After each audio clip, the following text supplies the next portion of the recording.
Assalamu alaikum everyone. I hope you are doing good. So today I am going to share another strategy. कल मैंने divergence की strategy पे बात की थी और आज मैं एक और स्ट्रेटजी आपके साथ शेयर करने जा रहा हूँ. Before we start I want to confirm, I want to convey a message कि there are millions of strategies. ठीक है, यूट्यूब पे भी देखें, गूगल पे देखें, ख़ुद भी करेंगे, सब स्ट्रेटजीज़ कहीं ना कहीं पे वर्क करती हैं. तो यहाँ पे पैसे जो बनते हैं वो स्ट्रेटजी से नहीं बनते, पैसे बनते हैं मनी मैनेजमेंट से. कि आपकी स्ट्रेटजी में अगर आपका लॉस होता है तो उसको किस तरह आप मैनेज करते हो, प्रॉफिट होता है तो कितना प्रॉफिट आप लेते हो. हम लोगों की गलती ये होती है कि हम लोग जो है प्रॉफिट $10 लेके हमारा पेट भर जाता है और लॉस में ट्रेड जा रही होती है, वो 10 20 30 40 $भी लॉस में चली जाए, हम कहते हैं नहीं नहीं ये वापस आएगी, और वो जाती जाती आपका अकाउंट वॉश कर देती है. तो मनी मैनेजमेंट और risk management is the key to make the profits in the forex. ठीक है, वो हमारा कल का टॉपिक है कि आपने कैसे मनी मैनेजमेंट और रिस्क मैनेजमेंट करनी है, स्टॉप लॉस और टेक प्रॉफिट कहाँ लगाने हैं. तो आज की स्ट्रेटजी जो है that is related to moving averages. ठीक है, मूविंग एवरेज बेसिकली कल हमने डिस्कस किया था कि मूविंग एवरेज ट्रेंड आइडेंटिफिकेशन करने वाला एक टूल है, इंडिकेटर है. ठीक है, मैं इंडिकेटर्स पे जाता हूँ और जाके टाइप करता हूँ मूविंग एवरेज एक्सपोनेंशियल, तो मेरे पास मूविंग एवरेज प्लॉट होके आ जाती है. अगर मैं यहाँ पे करता हूँ 100, ठीक है, तो इसकी लेंथ 100 करता हूँ, डैट मीन्स के लास्ट 100 कैंडल्स की क्लोजिंग प्राइस आपको बताएगा. क्लोजिंग के लास्ट 100 कैंडल से जो क्लोजिंग हो रही है उसके मुताबिक अगर प्राइस मूविंग एवरेज के ऊपर चल रही है और मूविंग एवरेज की स्लोप जो है वो भी ऊपर की तरफ है, कर्व भी ऊपर की तरफ है, डैट मीन्स के अप ट्रेंड है, we will be looking for buying opportunity. और अप ट्रेंड में हम बाइंग अपॉर्चुनिटीज़ कैसे फाइंड करते हैं, पुल बैक आएगा ट्रेड ले लेंगे, पुल बैक आएगा ट्रेड ले लेंगे, पुल बैक आएगा ट्रेड ले लेंगे. ठीक है, इसी तरह अगर डाउन ट्रेंड की बात करें तो मैं यहाँ से अगर कोई और ओपन करूँ पेयर, तो लेट्स से गोल्ड ओपन करते हैं, तो ये देखें. ठीक है, आपको बता रहा है कि अभी लास्ट 100 कैंडल्स की आप अगर मूविंग एवरेज की एवरेज देखो, ठीक है, 15 मिनट की पर कैंडल चल रही है, तो आपकी प्राइस जो है वो डाउनवर्ड्स है. मूविंग एवरेज की स्लोप भी नीचे की तरफ है, कर्व नीचे की तरफ है, एंड जो है उस जो कैंडल्स हैं वो भी मूविंग एवरेज के नीचे बन रही हैं. डैट मीन्स के डाउन ट्रेंड चल रहा है. हमने क्या करना है जी, हमने मल्टीपल मूविंग एवरेजेस का इस्तेमाल करना है. बिकॉज कोई मूविंग एवरेज आपको लास्ट 200 कैंडल्स की एवरेज निकाल के बता रही है कि लास्ट 200 कैंडल्स में की जो एवरेज है वो बाय में क्लोज हो रही है या सेल की तरफ क्लोज हो रही है. इसी तरह आप लास्ट 10 कैंडल्स की भी देख सकते हो कि शॉर्ट टर्म ट्रेंड क्या है, कि मतलब लेटेस्ट ट्रेंड क्या चल रहा है. ठीक है, लेटेस्ट मतलब लास्ट 10 कैंडल्स ऊपर की तरफ क्लोज हो रही हैं या नीचे की तरफ क्लोज हो रही हैं, प्राइस ऊपर की तरफ जा रही है या नीचे की तरफ जा रही है. तो उसमें हम मल्टीपल मूविंग एवरेजेस यूज़ करते हैं. ठीक है, टाइम फ्रेम हमारा 15 मिनट का ही होगा, 15 मिनट का हमारा टाइम फ्रेम होगा. और मल्टीपल मूविंग एवरेजेस इस्तेमाल करने में मसला ये है कि जो ट्रेडिंग व्यू का इंडिकेटर है, ठीक है, सॉरी ट्रेडिंग व्यू का जो पैकेज होता है वो बेसिक में सिर्फ टू इंडिकेटर्स आपको यूज़ करने देता है. आपको प्रीमियम पैकेज सब्सक्राइब करना पड़ेगा. लेकिन इसका हल होता है कि आप एक ऐसा इंडिकेटर इंस्टॉल कर लेते हो जो जिसमें already multiple moving averages add करने का ऑप्शन होता है. सो मैं इसको क्लोज़ करता हूँ और इंडिकेटर में जाके यहाँ पे ये लिखा है 5 EMAs प्लस. ठीक है, आप भी जाके लिख लो अपने यहाँ पे जाके 5 EMAs प्लस. ठीक है, तो ये आपके सामने क्रॉसिंग अलर्ट वाला आ जाएगा, इस पर क्लिक करो तो आपके सामने मूविंग एवरेजेस प्लॉट हो जाएंगी. सेटिंग पर जाओ, बाय डिफ़ॉल्ट ये आपको ऐसे शो हो रही होगी. ठीक है, मल्टीपल मूविंग एवरेजेस और क्रॉसेस वगैरह. हमने इसकी थोड़ी सी सेटिंग करनी है. हम सेटिंग में जाएंगे, ठीक है, और हमें एक मूविंग एवरेज चाहिए 9 पीरियड की. ठीक है, ये जो 1 2 3 4 5 मूविंग एवरेज प्लॉट हैं. ठीक है, मुझे फर्स्ट वाली मैं चाहता हूँ 9 पीरियड की हो, सेकंड वाली मैं चाहता हूँ 20 पीरियड की हो, और थर्ड वाली मैं चाहता हूँ 200 पीरियड की हो. 4 और 5 नहीं मुझे चाहिए, मुझे सिर्फ 3 चाहिए. एक 9 पीरियड की, मतलब लास्ट 9 कैंडल्स की, 20 मतलब लास्ट 20 कैंडल्स की, और 200 मतलब लास्ट 200 कैंडल्स की.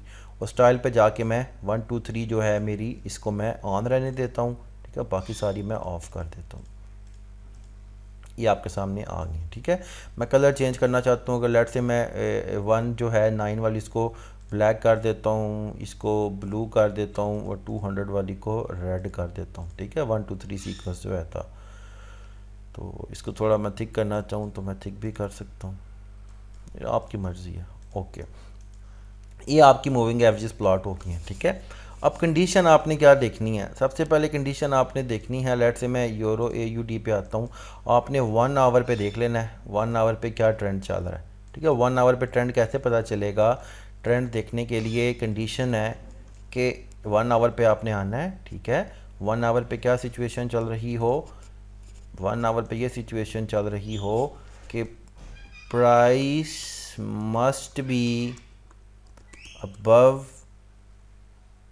all 3 moving averages। ठीक है, price must be all moving averages, 20 moving average, sorry 9 moving average must be on top, 20 moving average of 20 and 200 MA। ठीक है, 20 जो प्राइस जो है that must be above all 3 moving averages, moving average के ऊपर price चल रही हो 1 आवर के टाइम फ्रेम में, और जो है 9 सबसे टॉप पे होनी चाहिए। ठीक है, 9 पे, 20 पे, 200। ठीक है, अब ये चल रहा है 1 आवर पे। ठीक है, प्राइस ऐसे चल रही है बाय ट्रेंड में, प्राइस ने ऐसे तो नहीं जाना है ना। ठीक है, 1 आवर पे तो चलो ऐसे ऐसे चल रही होगी, लेकिन अगर आप छोटे टाइम फ्रेम पे जाओगे तो 15 मिनट की कैंडल में ऐसे ऐसे पुल बैक करती हुई जा रही होगी। प्राइस मस्ट बी जो है, ठीक है, कंडीशन है, प्राइस जो है that must be above all 3 moving averages, और 9 MA जो है वो सबसे टॉप पे होनी चाहिए। अब आपने 15 मिनट के टाइम फ्रेम पे क्या कंडीशन देखनी है, अब 15 मिनट पे आओगे, यहाँ पे आपने देखना है कि प्राइस जब भी 20 मूविंग एवरेज के पास आए, वो 1 आवर की कंडीशन है। ठीक है, 15 मिनट की कंडीशंस कुछ और हैं, ये 1 आवर की कंडीशन है।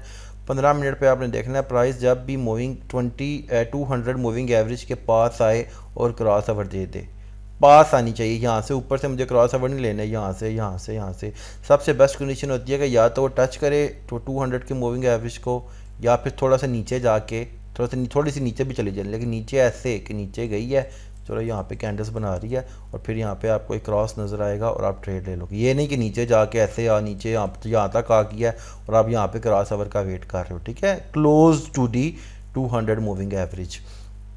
अच्छा, प्राइस यहाँ पे नीचे आई है, देखें जैसे ही क्रॉस देगी, यहाँ पे इसने क्रॉस दिया है, 9 ने 20 को क्रॉस दे के ऊपर आ गया, तो हमारा क्या हुआ है, हमारी 15 मिनट की जो है 15 मिनट की जो वो थी कंडीशंस थी वो मीट हो गई हैं। 15 मिनट की कंडीशंस क्या होंगी कि प्राइस मस्ट बी टचिंग और close to the 200 moving average. ठीक है, एंड देन 9 पीरियड की मूविंग एवरेज 20 की मूविंग एवरेज को क्रॉस करके ऊपर आ जाए। जैसे ही क्रॉस करेगी ऊपर आएगी, कैंडल एक क्लोज होगी 15 मिनट की, आप बाय की एंट्री ले लोगे। ठीक है, ये देखिए मार्केट ऊपर चली गई है। अब यहाँ पे क्रॉस ओवर पे मैंने ट्रेड नहीं लेनी, क्योंकि मुझे यहाँ पे कहीं पे करीब क्रॉस ओवर चाहिए था, तो इस क्रॉस ओवर पे मैंने ट्रेड ले ली। ठीक है, इसी तरह मैं कहीं और देखता हूँ, कोई और पेयर देखता हूँ, लेट्स से ये AUD CHF है, इस पर हम देखते हैं 1 आवर पे क्या चल रहा है।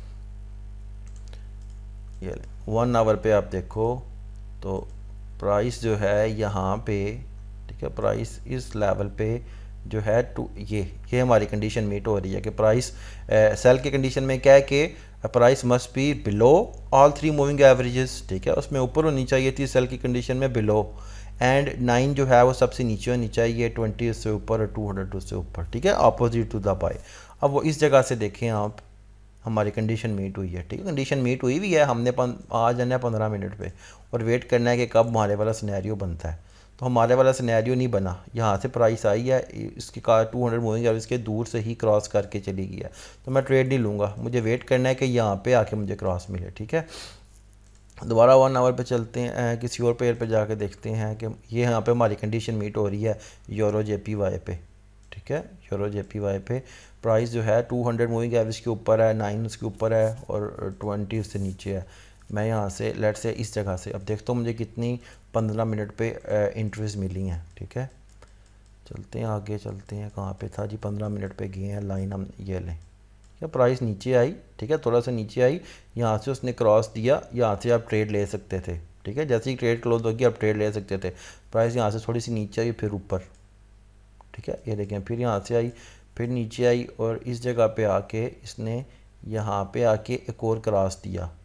ठीक है। जैसे इसने क्रॉस दिया आपकी एक और बाय की एंट्री ट्रिगर होगी। फिर नीचे आए, फिर नीचे आए, ऊपर वाले क्रॉसेस को नहीं देखना। नीचे आए, प्राइस ने टच किया 200 की मूविंग एवरेज को और यहाँ पे क्रॉस पड़ गया, ठीक है। यहाँ पे आप एक और बाय ले लेते हैं, प्राइस यहाँ से उठ के दोबारा ऊपर, फिर नीचे आई, यहाँ पे मूविंग एवरेज को टच किया, दोबारा यहाँ से आप क्रॉस किया 920 को, यहाँ से आप बाय करते थ्रू आउट ऊपर, फिर नीचे आई, ठीक है। यहाँ पे फिर टच किया और यहाँ पे क्रॉस दिया, जैसे ही क्रॉस दिया कैंडल क्लोज हुई, यहाँ पे आपकी एक और बाय की एंट्री। इस क्रॉस को नहीं करेंगे, ये बाय की कंडीशन होती है, ठीक है। सेल की कंडीशन हम देखें अगर कहीं पे मुझे नज़र आए तो मैं आपको दिखाता हूँ। यहाँ पे बननी चाहिए, नहीं इस पे नहीं, इस पे देखते हैं गोल्ड पे बन रही है कि नहीं बन रही। यहाँ से गोल्ड नीचे चल रहा है, ठीक है। 15 मिनट पे जाके देखते हैं, यानी प्राइस नीचे आ रही है, ठीक है। देखते हैं कब 200 के पास जाती है। 200 के पास, ये 200 को टच करके इसने ऊपर थोड़ा सा ऊपर गई है। वही बात मैंने कहा था कि ऐसे ऊपर जाए तो चलेगा, ठीक है। थोड़ा सा, ये नहीं कि यहाँ पे चली जाए, फिर तो ट्रेंड ही चेंज हो जाता है ना। अब यहाँ पे देखें, यहाँ पे ऊपर आई और इसने यहाँ पे क्रॉस दे दिया, इधर क्लियर क्रॉस। यहाँ पे जैसे ही क्रॉस हुआ, सेल की कैंडल क्लोज तो ये आपने ट्रेड ले ली, प्राइस देखें नीचे कितना आ गई है, ठीक है। तो ये सेल की कंडीशन है। मैं लिख देता हूँ, टाइप कर देता हूँ आपके पास कि 1 our must be in uptrend, price must be above all 3 exponential moving averages, ठीक है। 9 सबसे ऊपर हो, 20 उससे नीचे हो, 200 उससे नीचे हो, ठीक है। और 15 मिनट पे आपने वेट करना है। 15 मिनट टाइम फ्रेम पे price must be close, must touch the 200 EMA or close to it, and 9 EMA crosses the 20 EMA from below upwards, we will buy once the candle closes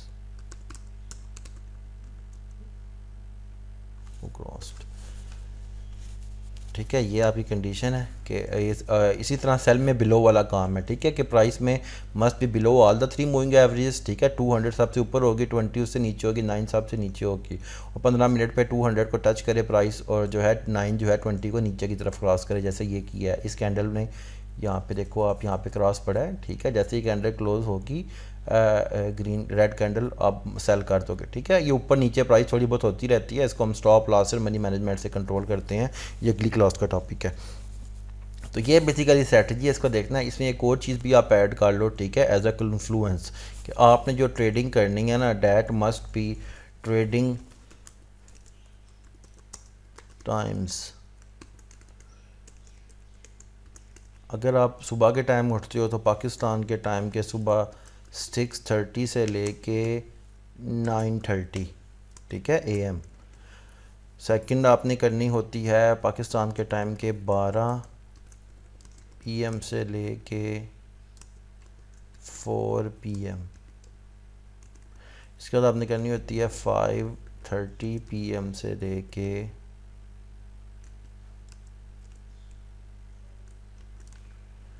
10 PM तक।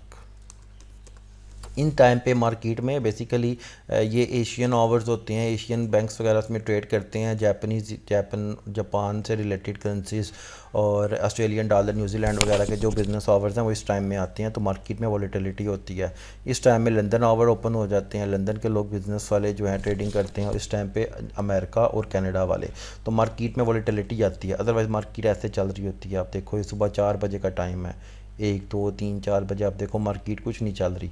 जैसा ही ये देखें 6 बजे 6:30 बजे market में volatility आना शुरू हो गया, मार्केट नीचे जा रही है, ठीक है। तो इनके अलावा किसी टाइम पे आप ट्रेड करोगे, क्रॉस ओवर देख रहे होगे ना, तो उसकी प्रोबेबिलिटी बहुत कम होगी, बिकॉज मार्केट में वोलेटिलिटी नहीं होती, ठीक है। वोलेटिलिटी का मतलब होता है वॉलेटिलिटी का मतलब होता है कि वॉलेटाइल नहीं है मार्केट, कि उसमें स्पाइक्स नहीं आ रहे, बस रेंज में चल रही है, ठीक है। इसके अलावा एक और चीज़ भी आपने देखनी होगी, यहाँ से आप एक इंडिकेटर डाल दो करेंसी स्ट्रेंथ चार्ट के नाम से, ठीक है। करेंसी स्ट्रेंथ चार्ट डालोगे तो ये इंडिकेटर आपके सामने आ जाएगा, इसको प्लॉट कर लो। इसका फ़ायदा ये होता है ये आपको करेंसी की स्ट्रेंथ बता रहा होता है। लेट से मैंने इसको प्लॉट किया अगर, तो यहाँ पे ये आ गया, ठीक है। तो आपने मेक श्योर करना होता है कि जब क्रॉस पड़ रहा है ना, फॉर एग्जांपल मैं कहता हूँ क्रॉस पड़ रहा है जी यूरो ऑस्ट्रेलियन डॉलर का, जो हमारी कंडीशन को मीट कर रहा है इस जगह पे, तो जब क्रॉस पड़ ये लाइव आता है। अब ये नहीं कि यहाँ पीछे आपको दिखा रहा होगा, आपको यहाँ पे लाइव देखना होगा जिस टाइम पे क्रॉस पड़ा होगा। जब क्रॉस पड़ रहा होगा ना, तो आपने देखना है कि बाई का क्रॉस है, डैट मीन्स यूरो स्ट्रॉन्ग हो रहा है, ठीक है, यूरो ने ऊपर जाना है। अगर सेल का क्रॉस पड़ा होगा, डेट मीन यूरो वीक हो रहा है। ये इस वाली जो करेंसी है वो वीक या स्ट्रांग हो रही होती है, ठीक है। तो यूरो बाई का क्रॉस पड़ा है, डेट मीन यूरो स्ट्रांग हो रहा है। तो यहाँ पे यूरो स्ट्रॉन्गेस्ट करेंसीज में होना चाहिए, टॉप 3 में से किसी एक करेंसी में यूरो होना चाहिए, ठीक है। या टॉप 2 रिकमेंडेड, टॉप 2 है लेकिन टॉप 3 भी चलेगा। कि लेट से अगर यूरो AUD का यहाँ पे क्रॉस पड़ा तो इस टाइम पे यूरो टॉप पे होना चाहिए था, या टॉप 2 में से किसी एक नंबर पे होना चाहिए था। मतलब strongest currency of the day, उस दिन की स्ट्रॉन्गेस्ट करेंसी। और किसके मुकाबले में स्ट्रांग हो रहा है? ऑस्ट्रेलियन डॉलर के मुकाबले में, उसको क्रॉस मार के ऊपर जा रहा है। तो Australian dollar must be with in the weakest currency of the day, कि वो 7वें 8वें नंबर पे होना चाहिए था। मतलब जो करेंसी आज वीक होती है ना, जिसके अंदर पावर नहीं होती, वो वीकेस्ट में होगी, 6वें 7वें 8वें नंबर पे होगी। और जो स्ट्रांग होती है, जिसमें स्ट्रेंथ होती है आज के दिन में, वो फर्स्ट टॉप 3 में किसी नंबर पे होती है। तो आइडियल सिनेरियो ये होता है कि अगर EUR AUD का क्रॉस पड़ा है तो यूरो टॉप पे हो और ऑस्ट्रेलियन डॉलर बॉटम में हो, या 7वें नंबर पे या 6वें पे भी चलेगा, ठीक है। टॉप 2 का आप लास्ट 2 में देख सकते हो।